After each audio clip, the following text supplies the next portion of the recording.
رات 12 بجے دوبارہ اسلام آباد کے میرے گھر کا دروازہ توڑ کر ایلیٹ فورس داخل ہوئی اور ان ملازمین سے زبردستی بیان دیا جس چھاپے کے خلاف ہم نے طاہر عباس سپرا صاحب کی عدالت میں درخواست دائر کی ہے اور پولیس کو نوٹس ہوا ہے جس کی تاریخ 9 ہے، اور نہ صرف مارا گیا بلکہ ان کو مجبور کیا گیا کہ وہ پولیس کے حسب منشا بیان دیں، اور یہی صورتحال آج صبح 4 بجے لال حویلی میری والدہ کے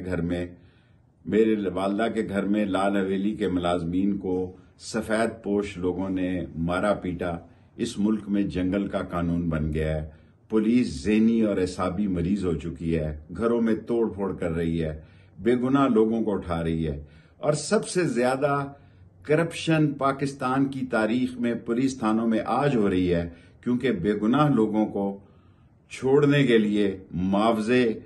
معاوضے کا معیار جو ہے، معاوضے کی مقدار بہت بڑھا دی گئی ہے۔